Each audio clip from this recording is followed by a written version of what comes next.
હું પંડ્યા આરતી આપ જોઈ રહ્યા છો સ્પાર્ક ટુડે ન્યૂઝ। આજ રોજ પોલીસ કમિશનર શ્રીના માર્ગદર્શન હેઠળ બાળકોની સુરક્ષાના ધ્યાનમાં રાખીને સુરત શહેર ટ્રાફિક શાખા, શિક્ષણ વિભાગ અને આરટીઓ સંયુક્ત ઉપક્રમે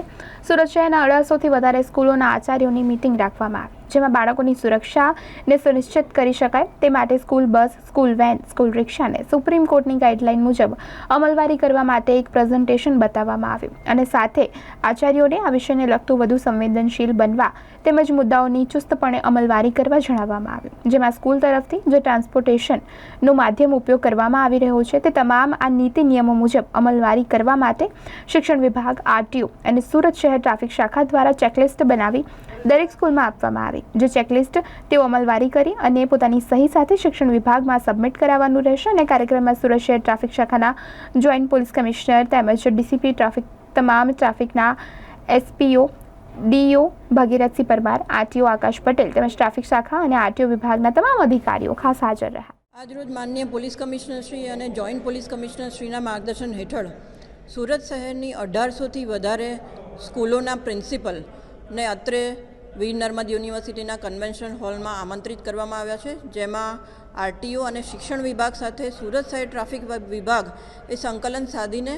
સ્કૂલ બસ જે ટ્રાન્સપોર્ટેશન તરીકે ઉપયોગમાં લેવામાં આવે છે, સાથે સાથે સ્કૂલ રિક્ષા અને સ્કૂલ વેન એ તમામ માનનીય સુપ્રીમ કોર્ટની ગાઈડલાઈન મુજબ ચુસ્તપણે અમલવારી કરે તેવો દિશા નિર્દેશ કરવામાં આવ્યો છે। સાથે સાથે એમને માર્ગદર્શન પણ આપવામાં આવ્યું છે કે બાળકોની સુરક્ષા અત્યંત મહત્ત્વની છે અને સુરક્ષાને ધ્યાનમાં રાખીને અત્રેથી જે પણ સૂચનો કરવામાં આવેલ છે એ સૂચનો સ્કૂલ ચાલુ થાય પહેલાં અમલીકરણ કરવામાં આવશે। સાથે સાથે જેટલા પણ સૂચનો અત્રેથી કરવામાં આવ્યા છે તેમાં સ્કૂલ લેવલે એક સ્પેશિયલ કમિટી બનાવવામાં આવશે કે જે તમામ નીતિ નિયમો સમયાંતરે ચેક કરે અને ચેક કરવાની સાથે સાથે આ નિયમોનું અમલીકરણ એ દરેક સ્કૂલના પ્રિન્સિપલની જવાબદારી રહેશે અને સાથે સાથે કોઈપણ જગ્યાએ જો પ્રિન્સિપલને કોઈપણ ક્વેરી હોય અથવા ક્વેશ્ચન હોય તો અમારો આરટીઓનો અથવા શિક્ષણ વિભાગનો ગમે ત્યારે સંપર્ક કરી શકે છે અને અત્રે 1800થી વધારે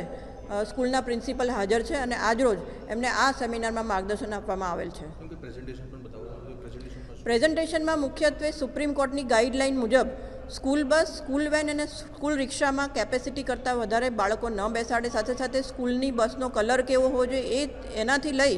અને અંદર કયા કયા ફાયર સેફ્ટીના સાધનો હોવા જોઈએ, ફાયર સેફ્ટીના સાધનો કેવા હોવા જોઈએ અને સ્કૂલના જે ડ્રાઈવર હોય છે એમની આંખની તપાસણીથી માંડીને કોઈ પણ ગુનો દાખલ થયેલો ના હોવો જોઈએ, એવી અલગ અલગ સુરક્ષાને લગતી તમામ ગાઈડલાઈન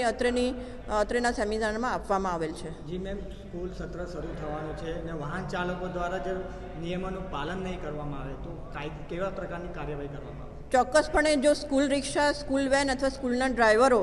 ટ્રાફિકના કોઈપણ નિયમોનું પાલન કરશે અથવા તો કોઈપણ સ્કૂલ દ્વારા જો અમલીકરણ નહીં કરવામાં આવે તો ચોક્કસપણે શિક્ષણ વિભાગ, ટ્રાફિક વિભાગ અને આરટીઓ તરફથી એમના વિરુદ્ધ કાયદેસરની કાર્યવાહી કરવામાં આવશે।